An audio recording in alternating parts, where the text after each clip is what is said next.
In our first story, more than 20 basic school teachers in the Southtown district in the Volta region face sanction for absenteeism. Well, more than 20 of the school teachers in the districts are facing some sanctions, as Roland did say. But though the district has more than enough teachers, their constant absence from class has left pupils struggling. BEC pass rate in the district has been hovering between 30% and 40%. And District Chief Executive for the area, Samuel Mauko Awoyi, tells Joy News they are clamping down on absentee teachers to help ensure quality education in the communities. We also have information that it's not too good in terms of teachers not paying too much attention to the people in classroom. Some of them also go out doing all kinds of extracurricular activities that do not necessarily benefit the students or the people directly. We've had to clamp down heavily on that. We've had to do on the spot checks, monitoring, go around and find out whether the heads are in school, check what pupils are doing, sometimes sit in the classroom to find out whether the teachers can teach. We don't have any stage fright when they see us around and all that. So we try to do this just to be sure that teacher absenteeism, that was noted to be one of the major problems that some of our basic schools were facing. We tried checking on that. Justice Ajakuma was one of those injured in the Let My Vote Count demonstration that took place the last week. Well, doctors say he can no longer see with his left eye. Despite being sad about his situation, Justice says he has no regrets joining the demonstration and would have participated in the next protest but for his eyes. Why did you join the demonstration? I joined the demonstration because of changing the new vote register. I want the vote register for change because I don't want any violent 2016. Because if everything should be new, if you lose your election, you know that you lose your election. If you win your election, you know that you win your election. What then happened to your eye that day? Okay, the time we joined the demonstration, we are going. So we are going from Circle to Adabraka. So we are moving. I follow our directors who we follow. So we reached some Adabraka area there, then some police people cross the road. After they cross the road, I see that they don't want we should pass. From there, they start through tear gas and water and things. You see, from there on, then I stop. Then the way I stop, I want to cross the road.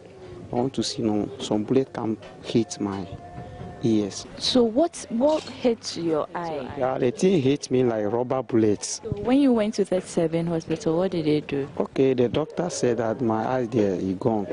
So I can't get my eye back again. I can't see with my left eye again. It's almost total gone.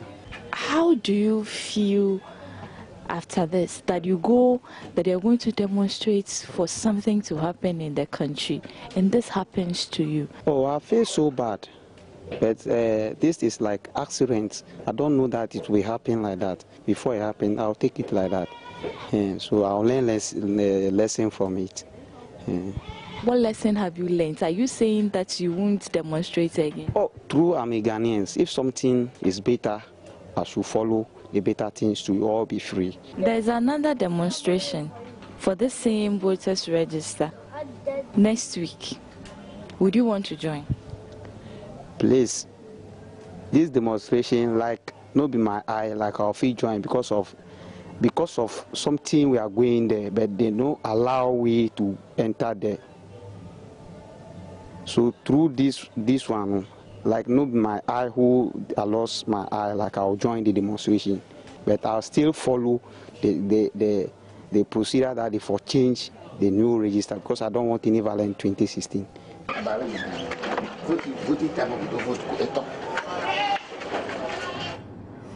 A young man who was just on the streets with that very pressure group, Let My Vote Count Alliance, to protest what he feels was an abuse of his human rights in many respects. Wow, and that's a brave man. Interesting. I mean, he knows the very touching story, if you have to say. But the president has had a lot more to say following the concerns about perceived police brutality And the President, John Mahama, has already condemned the actions by the police officers who applied force to disperse the Let My Vote Count demonstrators last Wednesday. Well, he describes the incidents as terrible and unfortunate, explaining that it shouldn't have happened in a country which has exhibited so much leadership in the practice of democracy across the world. President Mahama, who was speaking at the Grand Debate of the Asogliyam Festival, directed the police hierarchy to investigate the unfortunate incident and review the modus operandi in terms of crowd control and rowdy demonstrators. He said though the police is tasked with the responsibility of enforcing the law, it should not do so at the expense of the rights of the citizenry. A few days ago, a most unfortunate incident took place in Accra. A group of our citizens requested and were granted permission to gather and demonstrate while marching along a predetermined route. It is my understanding that at some point during the march, the demonstrators veered from this legally permitted route. In an attempt to contain the crowd, the police employed the use of tear gas and water cannons. Much to my regret, I learned that a few of the demonstrators were beaten or hurt in the ensuing stampede that occurred. This is a terrible situation and one that should absolutely not have happened. Ghana is a nation of laws. We're a nation that respects the rule of law, a nation that prides itself on the strength and stability of our democracy. One of the basic tenets of democracy is freedom of speech. The power of democracy lies in the voice of the people and their ability to express their opinions, grievances and approvals to their government. It is an essential component of the conversation that exists between citizens and their elected representatives, and that is crucial to the development and growth of any nation.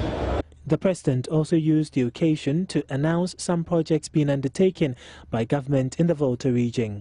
Final touches are being put to the Addo Bridge, and very soon it will be open for traffic and remove the inconvenience that travelers to and from the Volta region suffer in crossing the Sinchi ferry.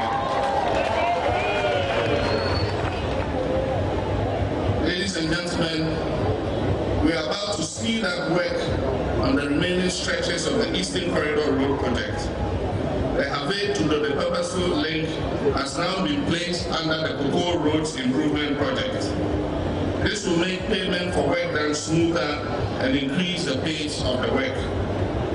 The contractor, Rolida, who only recently finished the whole Fume Road, has already mobilized to site and is present on the Jasikai to Hoboy stretch of the road. In similar vein, other links currently on Government of Ghana funding will be speeded up with funding from the new Eurobond we are just about to launch. Work on the Have-Pando stretch of road is also progressing steadily. Work on the Rara-Dangwai road has been completed, while the 20-kilometer Karachi to Buya road is ongoing. We're currently reviewing plans to add an extra 27 kilometers from Buya Junction to Diokope. Here in Ho, work is about to start on the 19-kilometer Ho Barracks to Tokope road through Dakla, and also the 18-kilometer Mache to Clave road. The Agogo Mafia of the Asogli State, Togbiapoda the 14th, described the recent judicial scandal as alarming, explaining that the country has a great challenge ahead when the arm of government responsible for interpreting the law flouts it. He asked the Chief Justice to use the right channels to tackle the issue to ensure the judiciary is free from corruption.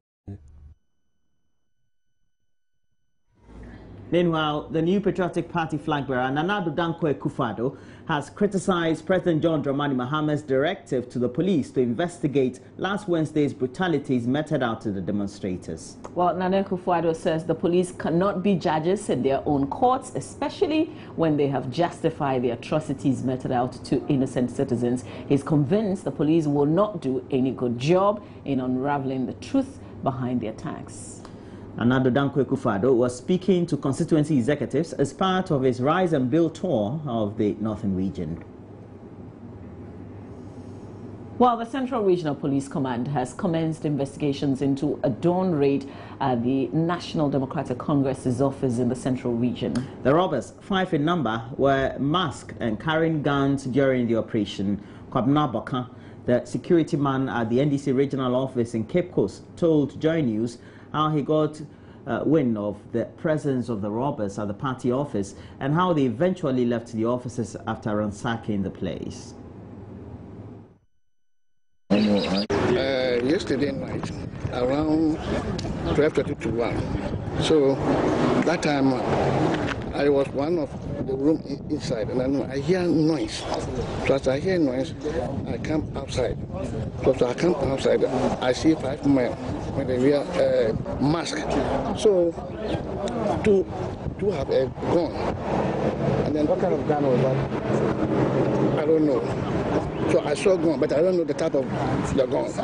And then quickly I go back to the house, and then I prepared to come and meet them. Then all of us they run away. 3 pass here and then 2 pass this side. Yes, I see them, but they wear a mask, so I couldn't see their face. Now, even before the police regional command begins and concludes its investigations, regional chairman of the party, Ben Alote Jacobs, is filled with suspicions. The political aspect of it is that Friday we organized the lunch in the farm, and it was explained in detail the reasons why we're going for biometric registration, our linkages with the Electoral Commission vis-a-vis the registration, the electoral registration that has been given to all political parties, both the soft and the hardware copies, and how we are using that to know our numerical strength before the general elections. And then Saturday we are robbed. People have forgotten that we are in a tech age where it is not necessarily for you to be keeping computer gadgets and tech items in offices when you have a pen drive, when you have a laptop. So therefore, if you are looking for information, unless the person himself. But even what surprises me is about the administration room, where items like brand new computers that has been installed there, they were not stolen, neither was there any fidgeting. But upstairs in my office and that of the election officer, election director, you really see a clear picture of the intentions of those who came out there. Well, the police in Cape Coast, they are undertaking those investigations pertaining to the raid of that NDC regional office in Cape Coast. So we'll see how that goes. And we'll give you the latest update when we get something out of it. Let's turn our attention to a very disturbing subject now. Cleft lip is a birth defect that occurs when the tissue that makes up the lip of a baby does not join completely before birth, resulting in a small slit or large opening in the upper lip, sometimes extending into the nose. And Mamiesi, a mother whose child suffers from the condition, has been rejected by her family. Tears of a confused mother whose child was born with a cleft lip. For over 6 months, she has been subjected to public ridicule because of her daughter's medical condition, which some have described as a curse. Mamiesi delivered a set of twins, a boy and a girl. But her joy was short-lived when she noticed her little daughter had deformed lips. The condition has made it impossible for little Lifia to feed properly, leaving her malnourished. When we first realized her condition, we did not know what to do. We went to see the nurse, and she told us it happens to so many children. They advised us on how to feed her because she was losing weight. We later met the white lady who brought us here. Before we came here, she weighed 1.2 kilos. Mamiesi is traumatized, especially since her immediate family has deserted her because of her daughter's condition. For them, the baby is an abomination. My family rejected me because of her deformity. They asked me to go live with my husband. So I live with his family now. We've been here for about 3 months, yet not even a single member of my family has visited us. But Mamiesi is not the only one dealing with the pain and confusion brought about by her daughter's condition. The child's father is feeling the heat too. I did not understand why she looked different from her brother when she was born. But there wasn't much we could do than accept it, because God gave her to us. One of my wife's brothers told us to kill her because she's a god. Because of that, nurses kept checking up on us regularly to make sure we did not kill her. Mamiesi is not giving up on her child just yet. With the help of a nutritionist, she's learning how to feed little Ifia. The key thing that you have to take into consideration is making sure that they are being fed well. You're overcoming the challenges that come with the cleft palate and a cleft lip. So we have a way of feeding them. We have a way, we call something the cup and spoon method. If the mother is getting enough breast milk, we encourage her to feed the child with that. And then the frequency of feeding. Sometimes the children are not getting enough in terms of the duration they are fed, in terms of the quantity that they are given. So we advise the mom, and once the mom gets it and starts feeding as per the instructions, the child grows normally. There's a special feeding bottle. If what happens is that it's more flexible than the normal feeding bottle. Yes, it's more flexible, so it's not like the ordinary feeding bottle where you cannot press on it. So just a little pressure, you're able to express whatever is inside. So the child doesn't have to put too much pressure on the nipple of the feeding bottle. Sabrina is with Operation Smile, a foundation that provides relief to children suffering from cleft lip and palate. She tells Joy News her foundation is ready to help correct little Ifia's lips. Since she came, it's almost 3 months ago, we cover all the expenses for her food, for the accommodation, food examination.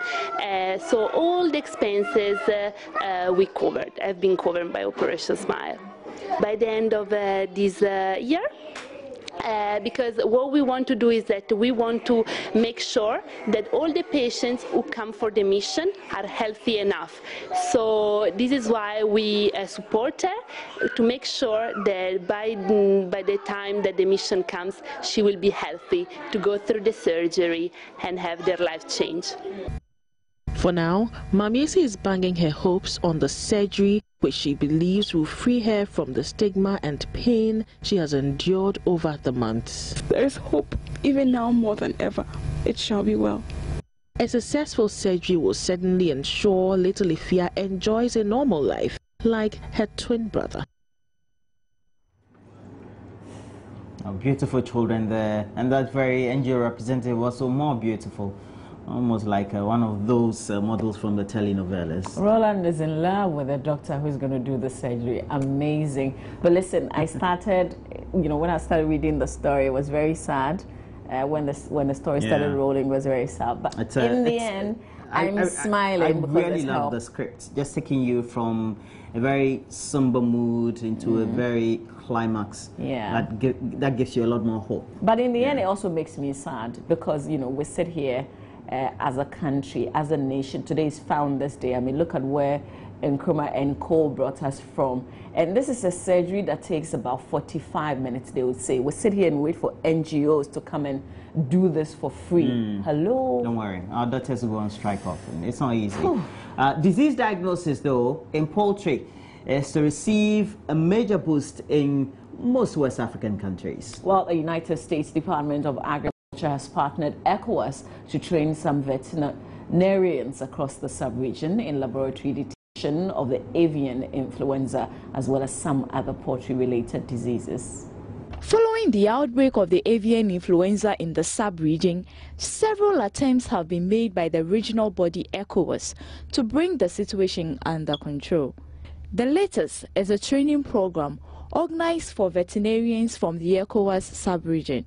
The West Africa sub-region has been hit by an outbreak of the avian influenza, with Ghana alone destroying over 40,000 birds in the wake of the outbreak. Deputy Director of Veterinary Services in charge of laboratory services in Ghana, Dr. Augustus Aite, says the training will go a long way in equipping the doctors better deal with the disease. Now, with the staff having been trained in the basic procedures of recognizing these three diseases, that is bird flu, avian influenza, bird flu, Newcastle disease, and Gumboro disease, they'll be able to differentiate, yes, one disease from the other. Okay, so essentially for the West African sub-region, what are the benefits we're getting from this training? Yeah, like I have said earlier, it will enhance inter-country collaboration. With their experience, what they've learned already in their various countries, well, they will be here to eventually share with their counterparts, yeah, so that together we can harmonize every procedure that we have to use to address the outbreaks. The participants, who were drawn from Ghana, Gambia, Nigeria, Niger, and La Côte d'Ivoire, spoke of how beneficial the training has been. Clinical signs of the diseases doesn't give you a tentative diagnosis of the disease, so going further to do a lab work will tell you what you are dealing with.